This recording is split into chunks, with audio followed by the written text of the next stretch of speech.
Este supuesto apóstol del Señor, autonombrado ángel del Apocalipsis, fue el culpable de abusar de cientos, tal vez miles de mujeres y niñas. Jamás imaginé que en el lugar en donde yo me sentía más segura era en donde nos iban a pasar las cosas más aterradoras. Estas fueron las palabras de una mujer víctima de abuso al referirse a una famosa iglesia pentecostal que, según su sitio web, presumen tener 5 millones de miembros bautizados y 15,000 templos en 60 países. Así es, gente, no estamos hablando de cualquier organización religiosa. Algunos consideran a esta iglesia el fenómeno religioso más importante de los últimos 50 años. Sin embargo, detrás de sus puertas sagradas y sermones inspiradores, hay secretos y escándalos que han sacudido su fundación. Tanto así que en los últimos años su fama se ha debido más a los crímenes de sus líderes y a sus prácticas sectarias que a sus sermones y obras de caridad a la comunidad. Y es que, amigos, mientras el apóstol del Señor predicaba un mensaje celestial en sus sermones, lo que les hacía vivir a muchos de sus fieles era el mismo infierno. Se trata del caso de la iglesia La Luz del Mundo, aunque para muchos, más que luz, lo único que esta iglesia ha traído a sus vidas han sido oscuridad y tinieblas. Pero ¿cómo es que las atrocidades de este hombre llegaron tan lejos y qué fue lo que sucedió después? Aquí te cuento la historia.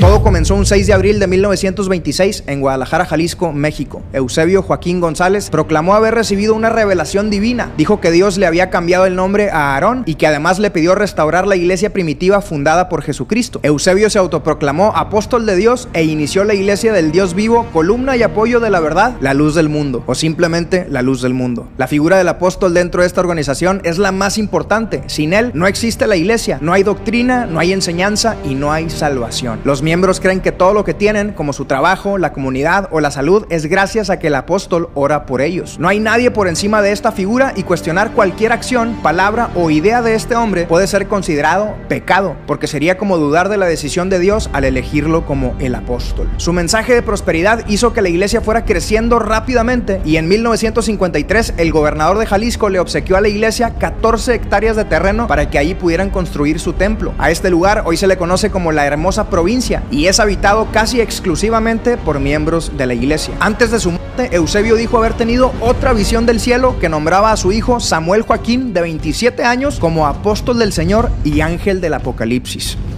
Bueno, Eusebio murió a los 66 años y dejó a cargo de alrededor de 100 templos y 15,000 miembros a su hijo. El liderazgo de Samuel se centró en el crecimiento internacional de la iglesia, la cual se expandió a 50 países y en la construcción de un templo nuevo dentro de la Hermosa Provincia. El edificio tardó 8 años en ser construido y se financió con ofrendas y mano de obra de los miembros. Y ojo, cuando digo ofrendas no me refiero al diezmo, porque los diezmos que da la gente en La Luz del Mundo son íntegros para el apóstol. Para todo lo demás pedían aportaciones especiales. A diferencia de su padre, Samuel, o el ángel del Apocalipsis, sí estuvo involucrado en escándalos durante su vida. Se decía que manipulaban y controlaban a la iglesia con métodos sectarios, pues se predicaba que todo el que no fuera parte de la luz del mundo estaba destinado a condenarse eternamente. Además, Samuel Joaquín llevaba una vida bastante extravagante, llena de gastos exagerados e innecesarios, como cuando compró un zoológico de animales exóticos en Texas. Aunque bueno, ¿quiénes somos nosotros para juzgar? Nadie sabe si en realidad este ángel apocalíptico recibió alguna revelación en donde se le animaba a construir un arca. Pero en fin, al parecer era tanta la opulencia que muchos les apodaban la familia real y a sus hijos les llamaban príncipes. Y gente, esto es solo la punta del iceberg. Lo que sucedía a puertas cerradas era mucho más escalofriante y perverso. Samuel formó un grupo íntimo llamado Los Incondicionales. Estas eran personas dispuestas a lo que sea por él. Se enfocaba más en los jóvenes y los hacía firmar una carta que le daba el poder de controlar absolutamente todo de ellos, hasta con quién casarse. Imagínate, hubo a quienes se les avisaba solo con unos días de anticipación que tenían que casarse y algunos de ellos ni siquiera sabían con quién se iban a casar. Terminaban descubriéndolo el día de su boda. Sin embargo, nadie dudaba de que Samuel Joaquín tenía la sabiduría de Dios para elegir y eso era suficiente para obedecer ciegamente. Lo peor es que Samuel usaba a estos jóvenes incondicionales para su propio beneficio y su vida de y solo unas pocas víctimas valientes se atrevieron a levantar la voz. En los 90s, 5 mujeres anónimas y un hombre llamado Moisés Padilla presentaron una denuncia contra Samuel, acusándolo de violación. Lamentablemente el gobierno no actuó y el caso fue desestimado por la falta de evidencia, aunque muchos creen que esto se debía a sobornos que él hizo a gente del gobierno. El caso es que las víctimas no recibieron ningún tipo de apoyo, ni de otros líderes de la iglesia, ni de las autoridades. Por el contrario, a las víctimas les arruinaron la vida. La iglesia las trató con hostilidad, las consideraron apóstatas y por si fuera poco, sufrieron el rechazo de sus propias familias, a quienes evidentemente les habían lavado el cerebro por completo. Amigos, este proceso de y de abuso comenzaba desde la niñez de los miembros de la iglesia. Desde pequeños, sus padres les enseñaban que Samuel Joaquín era lo más importante de sus vidas y que servirle era la máxima bendición. Por su parte, el supuesto ángel del Apocalipsis tenía sus propias estrategias para abusar exitosamente de estas personas. Este hombre usaba a sus propias secretarias como agentes para buscar y preparar mentalmente a sus víctimas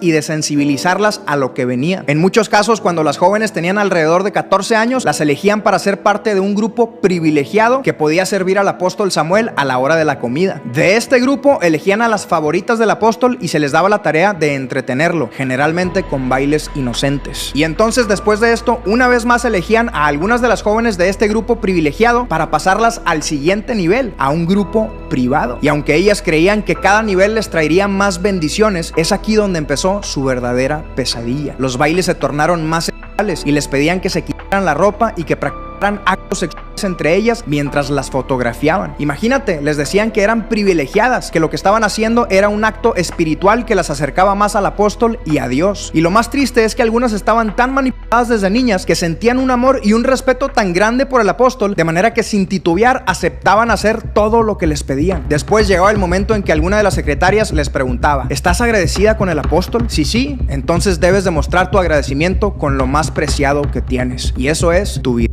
Después de que este hombre enfermo abusara de ellas, la secretaria tomaba un pañuelo para recoger la sangre y mostrársela a Samuel como señal de que las jóvenes eran vírgenes. Y es así como el apóstol Samuel Joaquín convertía a sus jóvenes víctimas en concubinas para usarlas cada vez que se le antojara. E incluso si estas jóvenes se llegaban a casar, él las seguía llamando para que les sirvieran. Este monstruo no tenía límites. Este viejo asqueroso y sus ayudantes les hacían creer a sus víctimas que el ser sus esclavos sexuales iba a ser la bendición más grande que podían recibir en su vida. Sin embargo, obviamente esto terminó siendo una maldición que las dejaría marcadas para siempre. En el 2014, a la edad de 77 años, Samuel Joaquín falleció de cáncer. La gente estaba triste y en pánico. La persona que les podía dar salvación ya no estaba. Pero su esperanza no moriría por mucho tiempo. Tan solo unos días después, el 14 de diciembre del 2014, a través de otra revelación de parte de Dios, anunciaron al siguiente apóstol del Señor y nuevo ángel del Apocalipsis, uno de los hijos menores de Samuel, Naasón Joaquín. Sigo sin entender la obsesión de estos tiranos por ser llamados ángeles del Apocalipsis. Tal vez era su manera de tener un título que sonara poderoso y temible ante los religiosos. En fin, antes de ser apóstol, Naasón ya tenía una reputación bastante manchada. Era un secreto a voces que Naasón tenía amantes de planta desde su adolescencia. Incluso su padre lo sabía y aún así lo preparó para ser su sucesor. Aunque eso tampoco debería ser sorpresa para nadie, porque los dos eran iguales. Naasón usaba los mismos métodos que Samuel, su padre, pero dicen que él era mucho más agresivo y déspota. Incluso hay víctimas que dicen que su sentimiento hacia Samuel era de amor, pero con Naasón solo sentían miedo. Reclutaba a mujeres de la misma manera que su padre y las iba preparando para poder entregarle lo más valioso que tenían al apóstol. Este hombre tenía jóvenes asignadas para que los satisfacieran sexualmente todo el día. Dicen que una de sus reglas espirituales era despertar y dormir con un acto sexual, y esto con diferentes víctimas en cada ocasión. Claro, entre más íntimo era el círculo, más depravado. Se practicaban cosas como el BDSM, orgías, incesto y la zoofilia. Este desgraciado tenía grupos en todas las ciudades a donde iba. Una mujer cuenta que eran 5 o 6 grupos por ciudad y que cada grupo era de 8 a 10 jóvenes. Y es que, gente, recordemos que estamos hablando de una iglesia que tiene ubicaciones en 60 países. Imagínate de cuántas personas abusó este enfermo, cuántas vidas dejó completamente deshechas a cambio de una supuesta gran bendición terrenal y la salvación eterna. Desgraciadamente, sus seguidores estaban tan manipulados y lavados del cerebro por la religión que les vendieron desde niños que la iglesia seguía admirando a este depravado. Lamentablemente no podían ver más allá de las vendas que les pusieron en los ojos y a las que ellos mismos estaban aferrados, porque si bien muchos no tenían ni idea de lo que estaba pasando, muchos otros, a causa de su fanatismo ideológico, fueron facilitadores del abuso. Y es que quienes eran conscientes de las atrocidades de la luz del mundo y su líder seguían alabando a su ángel del Apocalipsis, tanto que hasta le consiguieron el Palacio de Bellas Artes en la Ciudad de México para recibir un homenaje. Imagínate. No era sorpresa entonces que este hombre se sintiera intocable. Sin embargo, la esperanza que se había perdido en las víctimas que permanecieron en silencio, de pronto resurgió en un momento inesperado. Por fin algo comenzó a cambiar. Una voz se alzó contra él, la primera chispa de resistencia que marcó el inicio del camino hacia la justicia. A través de Reddit, Xochitl Martín, hoy una de las principales voceras en contra de Naasón, rompió el silencio y contó su historia de abuso. Xochitl tenía solo 9 años cuando fue forzada a actuar como sirvienta sexual de los líderes de la iglesia, incluyendo a Samuel Joaquín Flores y después a su hijo Nazón Joaquín García. Tras su acto de valentía, el movimiento de Xóchitl contra Nazón creció y de pronto más mujeres comenzaron a contar su historia. Solo 5 valientes se levantaron, pero solo esas 5 bastaron. Estas mujeres, conocidas como Jane Doe 1, 2, 3, 4 y 5, denunciaron anónimamente a Nazón Joaquín en Estados Unidos y proporcionaron la evidencia suficiente para su arresto. El 3 de junio del 2019, Nazón y 2 mujeres, Alondra Ocampo y Susana Medina, fueron detenidos en Los Ángeles y acusados de 26 delitos relacionados con el abuso de menores, tráfico de menores, producción, distribución y posesión de pornografía infantil, violación y extorsión. Una tercera mujer, Azaela Rangel, también estaba en la orden de arresto, pero hasta el día de hoy se encuentra prófuga de la ley. La gravedad de los crímenes de este delincuente y el riesgo de fuga hizo que le pusieran una fianza de $90 millones, la más alta de la historia de California y una de las 10 más altas de la historia de Estados Unidos. Pero irónicamente, como si se tratara de una mala broma, durante todo el juicio la iglesia lo siguió apoyando, incluso muchas de sus víctimas. A la congregación en general, los líderes les decían que el juicio era obra de Satanás, que lo mejor era no investigar nada de lo que estaba sucediendo, porque obviamente no querían que se enteraran de las atrocidades que había cometido su querido líder. Alondra Ocampo, quien le ayudaba a conseguir mujeres a Nazón, confesó y aceptó todo a cambio de una sentencia reducida de 4 años. Entre las cosas más escalofriantes de lo que contó es que estas monstruosidades venían sucediendo desde 1926. Todo había comenzado con Eusebio y además toda la familia sabía y participaba de esta vida de gente. Estos desgraciados cometieron casi 100 años de abusos sin consecuencias. Se cree que fueron miles de víctimas y en muchos casos se descubrió que la madre y abuela de las víctimas también habían sido víctimas de estas mismas personas. Alondra también fue víctima. Nazón Joaquín abusó de ella sexual y psicológicamente. Lamentablemente la programaron desde niña para convertirse en una facilitadora de los abusos de estos hombres. Su abuso comenzó a los 8 años a manos de Samuel Joaquín y años después continuó con su hijo Nazón. Así que prácticamente todos los abusos de los que se le estaba acusando junto con Nazón, ella también los experimentó por décadas. Desgraciadamente, en su mente completamente engañada y destrozada, ella estaba trabajando para el elegido de Dios. Las audiencias previas al juicio fueron muy complicadas, ya que no había evidencia física de que Nazón hubiera forzado a estas mujeres a hacer las cosas que les pedían. Y es que, amigos, al haber estado manipuladas desde niñas, no era necesario obligarlas. La realidad es que al pensar que estaban haciendo un acto agradable a Dios, o su miedo de perder su salvación, o ser rechazadas por su comunidad, era suficiente para que ellas accedieran. Como dijo una de ellas, no hay necesidad de ponerle un arma en la cabeza a una persona para hacerla que haga algo indebido. Lo que hacen es corromper los valores, corromper la moralidad. Pero gente, la injusticia más grande estaba por suceder. Tan solo 3 días antes de que iniciara el juicio, Nazón firmó un acuerdo que le dio únicamente 16 años y 8 meses de prisión a cambio de aceptar la culpa por 3 cargos de abuso a menores. Imagínate la decepción y el sentimiento de impotencia de las víctimas, que le rogaban al juez que las escucharan y que se hiciera justicia. Sin embargo, al parecer, el juez Ronald S. Cohen no tuvo opción y aceptó el acuerdo. Sus palabras antes de cerrar el caso fueron: nunca dejo de asombrarme de lo que algunas personas hacen en nombre de la religión y de cómo se arruinan vidas con el pretexto de servir a un ser supremo. Después se dirigió a las víctimas con voz entrecortada y les dijo: en este momento me disculpo, mis manos están atadas, los abogados hacen lo que hacen, pero el mundo las ha escuchado, se los prometo. A los familiares les dijo que debía darles vergüenza por abandonar a estas mujeres y para terminar volteó con Nazón y le dijo: usted es un depredador sexual. Originalmente eran 26 cargos en su contra y una fianza de 90 millones. Este caso se trataba de algo sumamente serio, pero al final todo se redujo a una ridícula sentencia de 16 años. Y aún más frustrante fue saber que solo unas semanas después le redujeron la sentencia a 11 años y 8 meses por buena conducta. Hazme el favor, gente, tan solo hagamos la comparación con el caso de Keith Raniere, el líder de la secta NXIVM. A él le dieron 120 años por los delitos de pornografía infantil y trabajo forzado. O a Harvey Weinstein, un magnate cinematográfico, que le dieron 38 años por 3 cargos de violación. Pero a esta basura apocalíptica solo le dieron 11 años, porque supuestamente el ángel se portó muy bien en la cárcel. Sorprendentemente, a pesar de todos sus delitos y la propagación masiva de su caso, el día de hoy Nazón sigue liderando a la iglesia a través de llamadas y cartas. Sus miembros continúan defendiéndolo y considerándolo una persona íntegra. Afirman que la iglesia sigue firme y que esperan que pronto el apóstol del Señor sea liberado. En México también hay demandas civiles y penales en contra de Nazón, y las víctimas están pidiendo que otras personas también se atrevan a denunciarlo para que no salga de la cárcel, pues espera que él sea liberado en marzo del 2031. Ojalá el sistema no vuelva a fallarle a las víctimas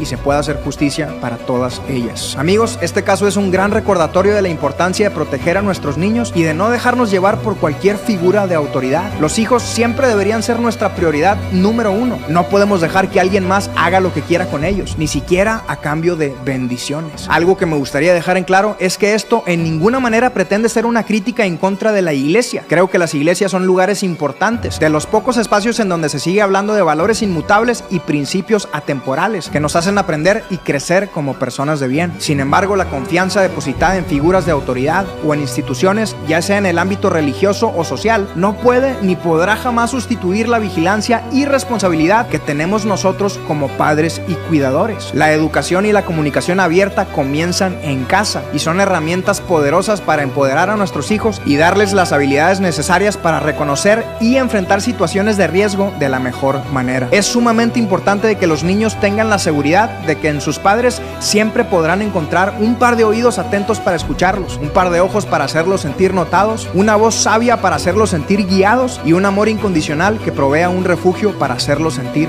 protegidos. También recordemos que los hijos nos observan y están más conscientes de su entorno de lo que a veces podríamos pensar y son sumamente influenciados por lo bueno y lo malo de nuestras vidas. No es ningún secreto que los hijos imitan los patrones de conducta de sus padres. En este caso se podría aplicar el término transmisión intergeneracional del trauma, el cual describe cómo las experiencias traumáticas como el abuso pueden transmitirse de una generación a otra, no solo a través de acciones directas, sino también a través de patrones de comportamiento, creencias y valores internalizados. Date cuenta de cómo el ciclo de abuso siguió repitiéndose con cada apóstol. Y también por su parte, las mujeres que fueron abusadas después procedieron a participar indirectamente en el abuso de sus hijas al permanecer calladas y permitir que sus niñas fueran usadas de la misma manera que ellas lo fueron. Amigos, los padres tenemos una enorme responsabilidad de ser agentes de bendición y no de maldición en la vida de nuestros hijos. Es necesario que de vez en cuando nos detengamos a reflexionar en nuestras acciones, en nuestra forma de pensar y en lo que estamos transmitiendo a los demás, en especial a nuestros hijos. Porque si somos honestos, todos tenemos en cierta medida algunos patrones y comportamientos de los cuales no estamos muy orgullosos y que definitivamente no nos gustaría heredar a las siguientes generaciones. La buena noticia es que no es tarde. Los patrones se pueden romper, pero está en cada uno la responsabilidad de sanar el pasado, de cambiar la forma de pensar, de educar de la forma correcta y de decidir qué es lo que en verdad queremos heredarle a nuestros hijos. Y es que, amigos, mucho más importante que cualquier herencia material es heredar estabilidad emocional, valores inquebrantables, principios atemporales, amor a la sabiduría y una actitud de liderazgo ante las responsabilidades de la vida, la cual también se manifiesta a través de mentes fuertes que no se dejan manipular. Por último, gente, quisiera decir que si has sido víctima de abuso, lo siento mucho. Recuerda que esto no te define como persona y de ninguna manera definirá la vida de tus siguientes generaciones. El poder de romper el ciclo y de sanar está en tus manos. Por lo demás, no dejemos de alzar la voz ante las injusticias, ante la violencia y ante el abuso. Defendamos a las víctimas y pidamos a las autoridades justicia para todos aquellos que han sufrido. Sigamos educando y siendo empáticos con los demás para que ni la vergüenza ni el miedo sean causa de que un violador esté suelto en las calles. Porque, gente, solo así podremos crear sociedades más justas y libres de abuso, en donde cada individuo tenga el derecho y la oportunidad de vivir una vida digna y plena. Si te gustaría ver más videos como este, te invito a suscribirte al canal y activar las notificaciones. Cada semana publico videos nuevos. Y si disfrutas de mi contenido desde hace tiempo, quisiera hablarte sobre algo que seguramente habrás notado en muchos de mis videos. Y esto es muchas palabras y frases censuradas. ¿Por qué hago esto? Bueno, pues esto se debe a que siempre intento abordar los temas de los que hablo desde la perspectiva más objetiva posible, buscando apelar a la verdad con argumentos sólidos y previamente investigados. Esto con el fin de invitar a la reflexión y promover la honestidad intelectual.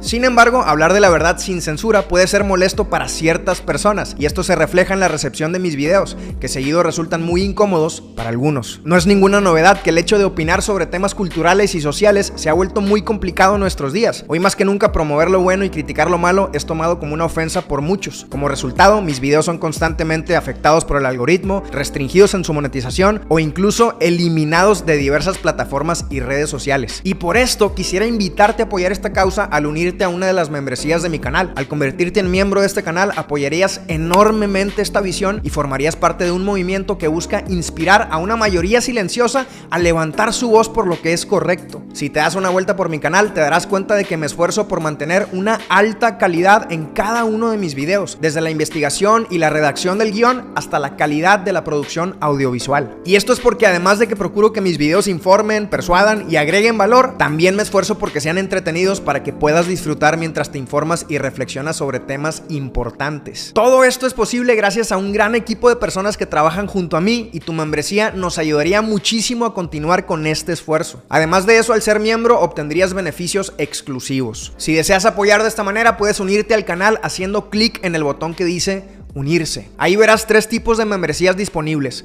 La primera se llama miembros. En esta tendrás acceso a contenido exclusivo, como un live mensual en donde voy a responder preguntas, algunos de mis videos sin censura o videos en donde hablaré sobre los libros que leo, y también algunas fotos y videos del detrás de cámaras. Además de eso, hay insignias de lealtad que aparecerán en tu nombre cuando comentes en mis videos, y así yo podré reconocer tus comentarios más fácilmente. La segunda membresía se llama colaboradores. Ahí obtendrás los mismos beneficios que en la primera. La única diferencia es que en esta membresía podrás sugerirme temas para próximos videos. Y por último, la membresía de patrocinadores. En realidad, esta opción de membresía no te dará ningún otro beneficio. Tendrás exactamente los mismos que ya mencioné, pero habilité esta opción para quienes quieran y puedan apoyar de manera adicional. Así que bueno, eso es todo. Muchas gracias por tu consideración y espero que puedas unirte a esta comunidad.